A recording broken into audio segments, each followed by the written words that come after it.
Probably makes a good question for you on what is the right recipe for success when we look at productivity versus effectiveness. I mean, I'll kick things off by saying I think that it's really, really important to have those aligned goals, but a meaningful number of goals. You know, you start your strategy with your vision, your mission, and then you build your objectives from there. But you don't start with everything that you want to do. And I'm the worst culprit for this. I'm very enthusiastic in my work, so it means that I'll come up with 15 things, and they were all super important. But you need to perform some triage, because no matter how much we want to do everything at once, there are going to be some logical first steps. So I think that having a clear idea of what those meaningful first steps are to achieve your goals is really critical. What about yourself, Guillermo? Do you agree with that? Do you definitely have too many things you're working on right now? Yes, I think that the number of things that you need to regularly focus on, if you were to look at a list, it would be an endless list. So it's clearly the importance of prioritizing what are the big bets and what are the things that are connected to the broader business objectives and brand goals that can, really help you focus the energy of the team, the things that need to happen first for you to achieve the overall objectives, but at the same time, the things that are more connected to the foundation and to the core of the strategy that make a bigger difference over time. And one thing that I've come to conclude is that there's never a perfect recipe to approach different projects under the same way or through the same framework. Each project, depending on the level of complexity, the number of stakeholders that you have to engage, and also I would say the magnitude of the project requires for us to be adaptable and for us to be able to adhere to a different situation depending on what we want to achieve, depending who we need to engage, and depending the time frame and the level of speed that we're going to have to manage a project in. So it's always it's ever changing. Jethro brought a very interesting topic earlier, which was adaptability. Mm-hmm. So I think that has become the name of the game, regardless of the business where we operate in or the category, right? So I see it nowadays working in fast food, but if I connect it to my past worlds, I also see that companies in the CPG world were also facing some challenges and had to adapt their strategies, their go-to-market strategies, setting up at a faster pace the direct-to-consumer models. So adaptability, or we also like to call it learning agility, it's basically the name of the game, and that itself tied to or connected to productivity is what allows us to achieve the goals, but at the same time fail fast when we need to fail fast, to course correct and then recover the route towards the end goal and the end game. Yeah, I totally agree, Guillermo. And it actually made me think a little bit about that adaptability piece. And look, we're all talking about adaptability in COVID, and that's been it's been a once in 100 years, once in 100 years problem. But even if you think before that, you look at the hotel industry, all of a sudden OTAs drop into the middle of that, and that market is disrupted. And it's not because a new provider doing the same thing has come in, it's because someone has come in and changed the nature of the game. And all of a sudden you're playing soccer over here and everyone else in the world is suddenly playing baseball, and you're struggling to keep up. So that adaptability piece is so critical, and being aware enough to know what is going to break your business and how you can pivot and adapt to protect it. I was speaking to Guillermo earlier actually about your role, Guillermo, as Global Innovation Director, when you have all these streams of competitors coming in. What do you think is the importance of doing the right thing and not more things at Burger King specifically? Yeah, so it's a great question, Laura. I think it has to do with focusing on what makes a difference for your business. But for you to do that, you need to understand what are the things that really move the needle when it comes to your business, right? So once you have clarity of where your business is going, what do you want to achieve, and how are you going to get there, you also need to have visibility of what's going on in the outside world, but you should be very careful about judging, not to change your strategy or your strategic plan because of what's happening in the outside. There may be times and moments where you clearly need to adapt your strategy, adapt your plan based on something that it is major, but at the same time, you need to train your eye or your team as well to be able to understand that there may be things that somebody else in the external world will do or go in one direction that may not necessarily mean that you need to change your strategy because they will potentially fail. But at the same time, you need to keep an open eye to say, hey, maybe I overlooked this point and these guys are doing great. How do I tap into that insight, or where did I miss the bus that I'm not, going in the direction as fast as I should? So I think it has to do with staying true to the goals and to the strategy that you have set from the moment, from the beginning of the moment, overlooking what's in the outside, but at the same time being open to change if there is a need for you to change, and judge and say, hey, this fundamental change that's happening exterior requires for me to rethink or not, and keep going and keep the focus so you don't distract the resources that you have. In the last session, we were talking a lot around like the outcomes versus output. Do you both agree that every interaction with your team should have a purpose and an outcome? Is that how you work at Roche, Jethro? Yes, absolutely. I think the days where the days, if they ever existed, that where teams or organizations could kind of simply continue to operate and move around without specific measurable goals and outputs and outcomes are a thing of the past, and I think it's one of the things that people don't understand about Agile as a methodology. And I speak about Agile because we implemented Agile as our new ways of working at Roche. But I think there was a little bit of a misconception around what Agile really meant. Rather than Agile being something that takes planning away, that just does things in 90-day increments and there's nothing further out than 90 days.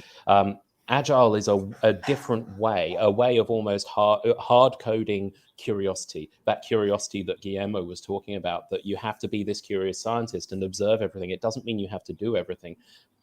Your strategy and your goal, your noble purpose, your vision is not going to fundamentally change. Even an organization, an organization like Tesla, Elon Musk is not completely changing the purpose of his organization, but he's extremely good at pivoting how he gets there. And having those clear measurable outputs and those outcomes, having those measurable things that you're achieving step by step with your team, with your peers in the organization and with stakeholders, is how you make sure that you can pivot and adapt where you need to, rather than trying to pivot and adapt to everything, as Guillermo was saying. And do you think it's rather actually pivoting at that kind of the daily level or the project level, as opposed to that strategy, purpose, value? I think you still need to have your eyes open to whether your strategy is landing. But a lot of organizations fall into the trap of checking how their strategy is landing internally. And your internal stakeholders are absolutely critical. They're part of your customer base, but you also need to check how your strategy is landing with your external stakeholder community. And a lot of organizations spend a lot of time on themselves. So if anyone in this meeting, if you spend more time talking about internal matters than you do about external matters, then you're running a real risk that stuff's happening with your customers, with your external communities and stakeholders that you're not capturing and that you're not engaging towards and responding to. Interesting. Thank you. Guillermo, what do you think is the difference between productivity and effectiveness? So I think productivity is this notion of focusing on doing as many things as you can, right? So you can get lost in terms of number of, like an endless task list, right? That says I need to do A, B, C, D. So productivity seems more on the number of things you get done, but effectiveness is basically the ability for you or a team to really tackle the challenges that bring better value for the business and for the brand and for whichever higher challenge and higher purpose we are working towards. So, I think remote working and the virtual world that we're in nowadays changed fundamentally the way we work, and basically even gave more importance to the fact of being more effective than being more productive, right? I guess it's fair to say that all of us connected in this forum are working more hours nowadays than we have ever worked, right? I guess that happened because there were no boundaries, right? Everyone was fully connected all the time, so that put us all of us into a trap of, hey, I used to be able to do 10 things, now I need to do 20, and I can do 20 because I can work endless.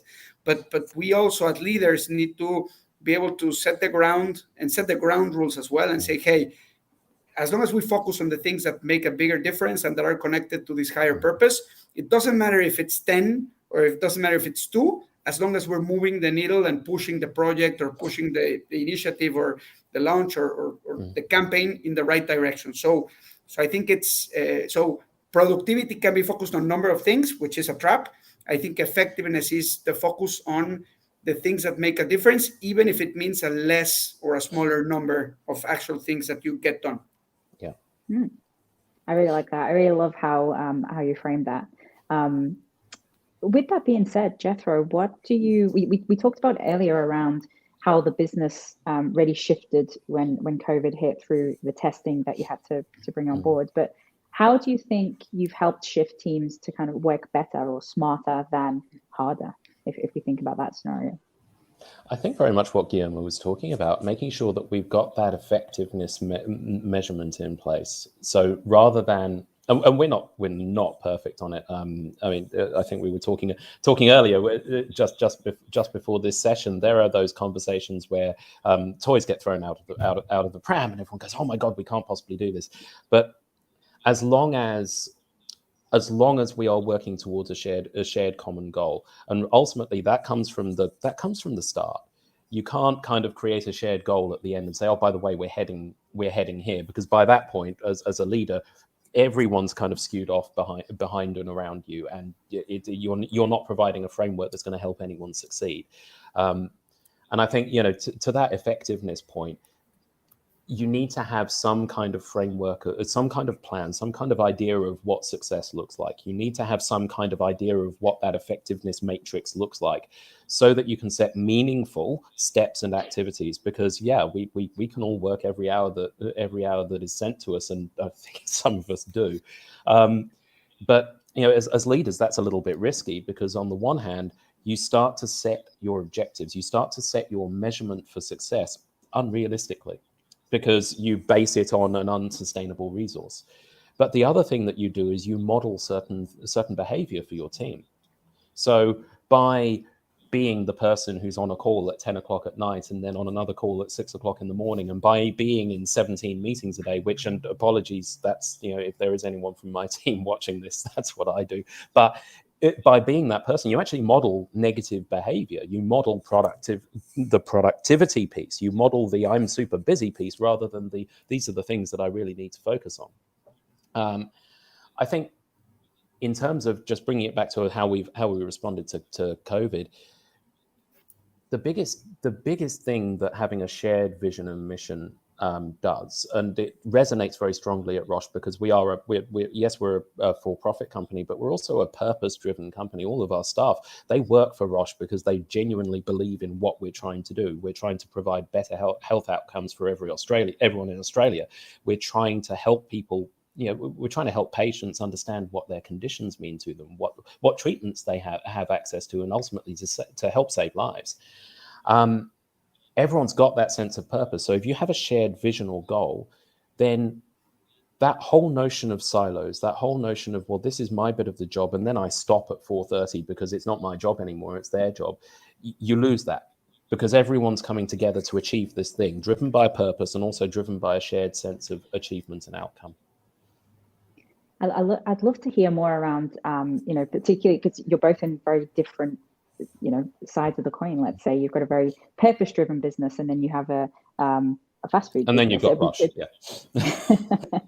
I'd love to know, how engagement relates to productivity and effectiveness, and if you're both, facing the same challenges or very unique challenges when it comes to engagement. You mean internal engagement? Yeah. I take it. Yeah, employee engagement. Yeah. So one of our three pillars at Roche is staff engagement. It's one of our three OKRs. And the last survey in Australia, we I think we scored a GS of 71, which is a world-class organization, which we're really pleased with.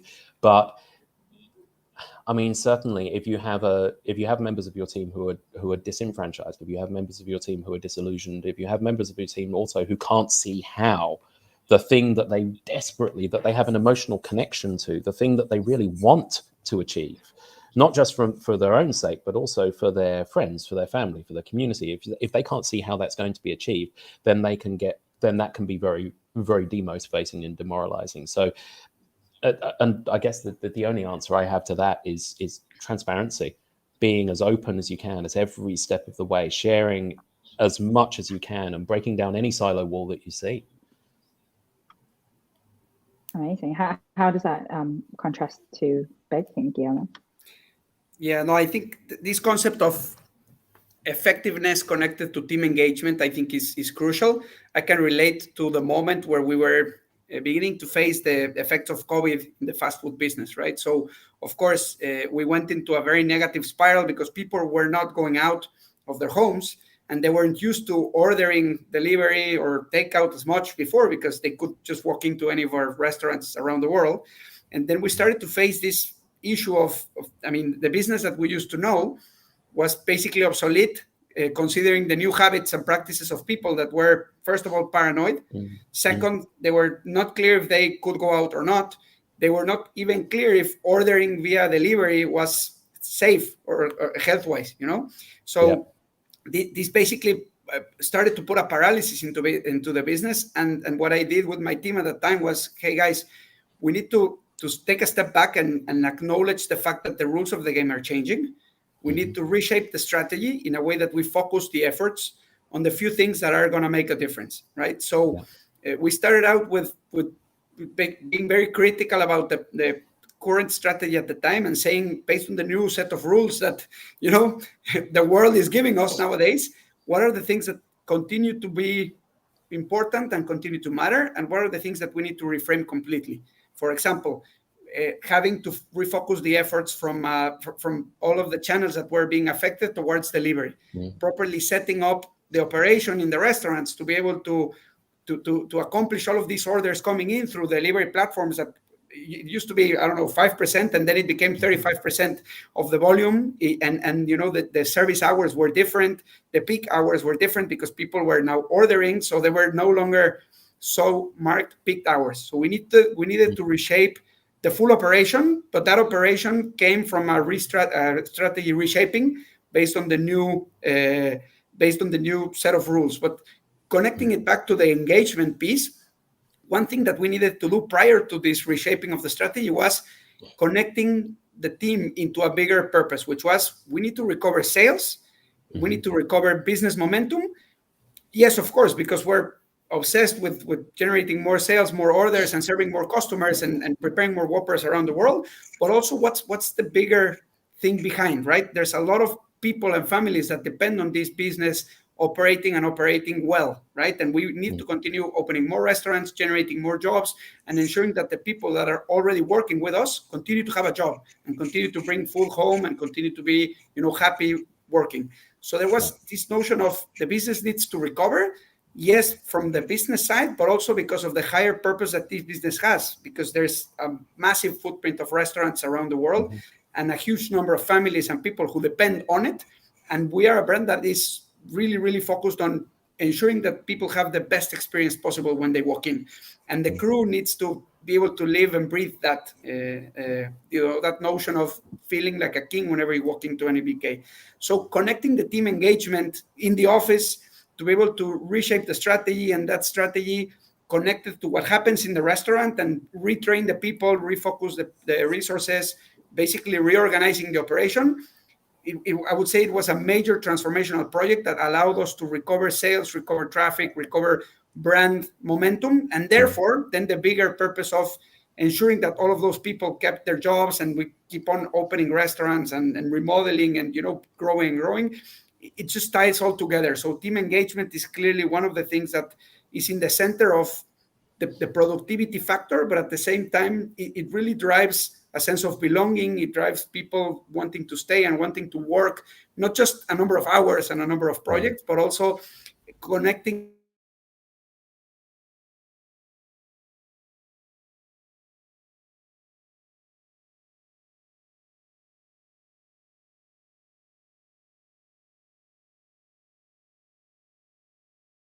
important note.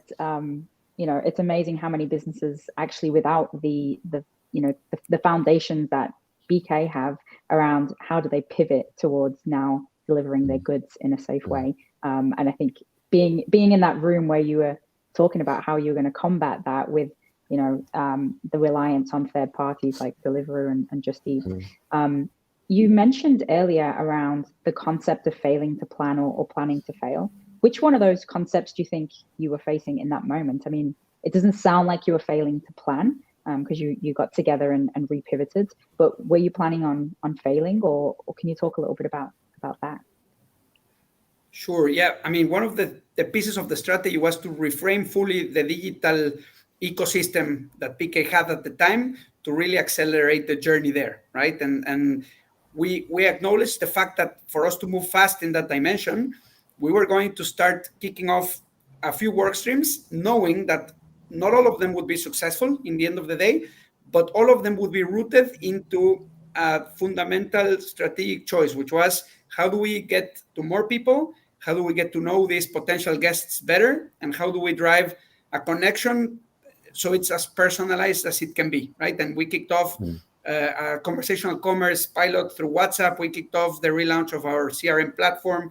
We kicked off the revamp completely of our digital media strategy. So I would say that there was a complete reshaping of the digital strategy, and we were planning to move fast and planning to learn, but knowing that we would fail in some of these and that the original strategy wasn't going to be the perfect one.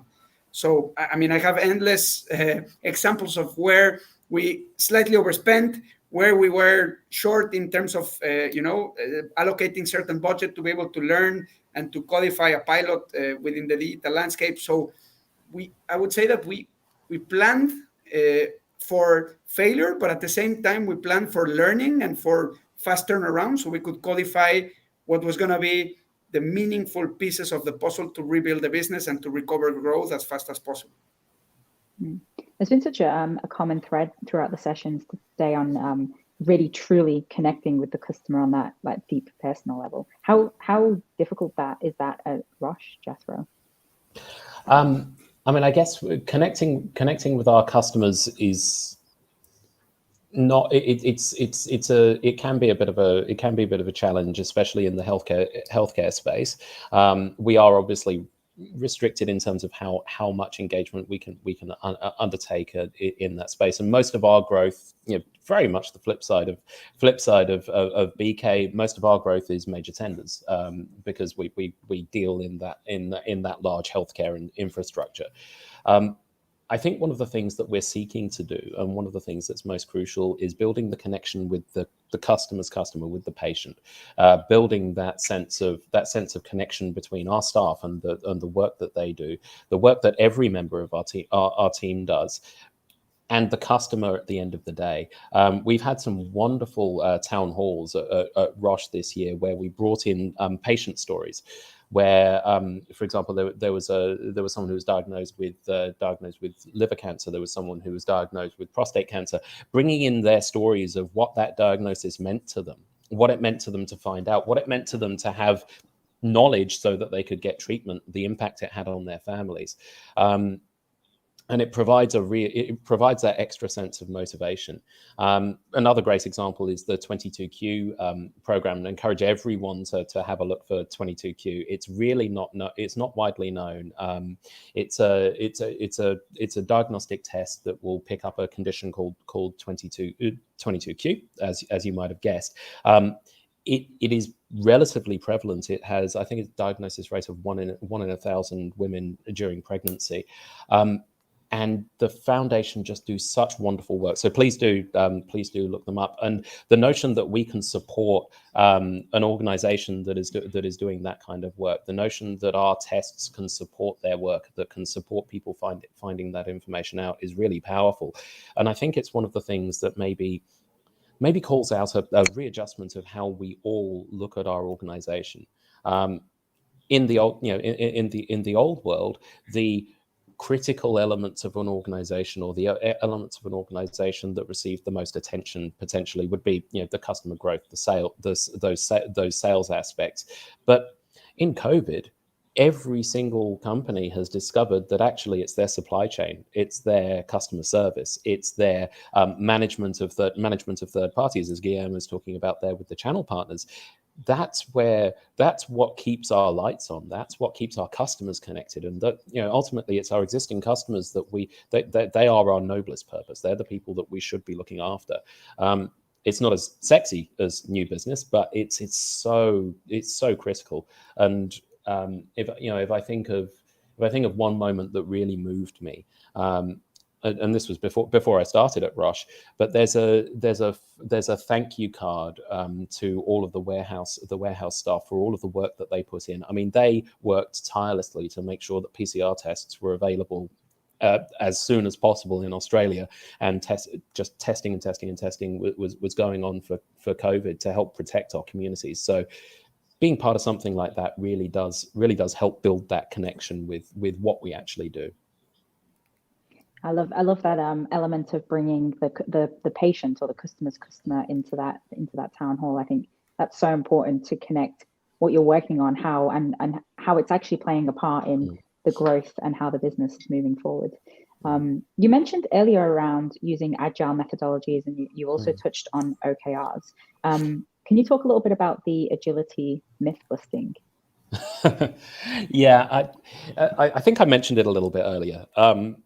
I had a couple of conversations when I first started at Roche, and Agile had just been rolled out as a way of working.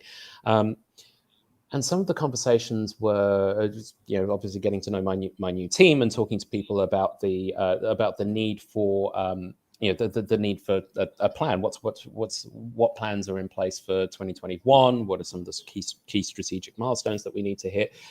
Well, we don't do strategic plans anymore. We just work in 90-day increments. And now in any business that would be risky, but I mean, we had large tenders. Our tenders last for 5, 7, 10, 12 years. Our sales cycle is incredibly long, and our development cycle is years and years and years long. So we can't possibly work in 90-day increments. So this concept that Agile removes the need for a plan, an objective, and a goal, and it is probably the biggest myth that I want to bust. The other one, Agile's actually it's a great methodology and tool for something that a lot of teams do anyway. Collaboration, milestones, check-ins, they happen anyway in a lot of environments. So I guess if anyone's approaching an Agile project, don't necessarily be scared that it's going to be a whole load of stuff that doesn't really mean anything. It's really just another way of structuring the things that we are all in healthy organizations that are engaged, that have that internal connection and that have that effectiveness in place, we're already doing. Amazing stories. Thank you both. I think we're just coming up to the final minute here. So I'd love, Guillermo, you touched on earlier around your willingness to fail. Did you measure how much you're willing to fail? Did you have any particular metrics you were following to measure that? Yes, so there's no perfect recipe for defining how much you can fail, right? I saw the question popping up. It's clearly something that it's top of mind for many of us on the day-to-day. I keep on wondering how much failure can we allow for it to be reasonable, right? But I don't think there's a perfect metric to define how much we should allow ourselves and our teams and our projects to fail so we can learn from the mistakes. I think it's and it can vary for sure by business situation, by category, by brand, etc. Because there will be some businesses that are more patient and more resilient than others. So it's a different story depending on the context and the situation. I would say that for you to go and embark into a journey or in a strategic project, it needs to be rooted into a very clear goal of what you want to achieve. So let me put an example when it comes to the setup of our CRM stack and the setup of our digital mobile ecosystem in Mexico for BK at the time. We were aiming to be able to acquire as many users and as many downloads as possible, so we could, capitalize on a sizable base of users that we could reach out to, segment, talk differently, reach out and connect person in a personalized way. So at that moment in time, we defined a certain number of vehicles that we could test for user acquisition, and we dedicated and allocated a certain percentage of our budget to acquisition vehicles that we knew had worked in other markets, but we also dedicated around 15 to 20% of our budget to test new acquisition vehicles. Not all of the ones that we tested worked in the end, but there were some that out of that 20% of budget that I would say, put up for potential failure, there were some that became, codified best-in-class examples that were later replicated by other markets. So I think, again, going back to the response, there's no specific recipe, but you need to set the boundaries of, if it's a matter of budget, how much budget are you willing to dedicate to potential failure or to test and experiment, and be able to pull the trigger or pull the plug whenever it's a matter of defining how much budget do you have, how much patience do you want to give, and how much response you're getting from the vehicle you're testing or from the pilot that you're putting into place. Amazing. Thank you so much for sharing that. I think we are at the end now. So we thank you both so much. I've really enjoyed this conversation. I've learned a huge amount that I can take back to my teams as well. And it's been really fun chatting to you both. So coming up next, we've got a couple of roundtable discussions and some more networking. And then we have another session as well for you. So thank you all for joining, and have a good rest of the day, both of you. Thank you very much. Thank you very much. Bye-bye.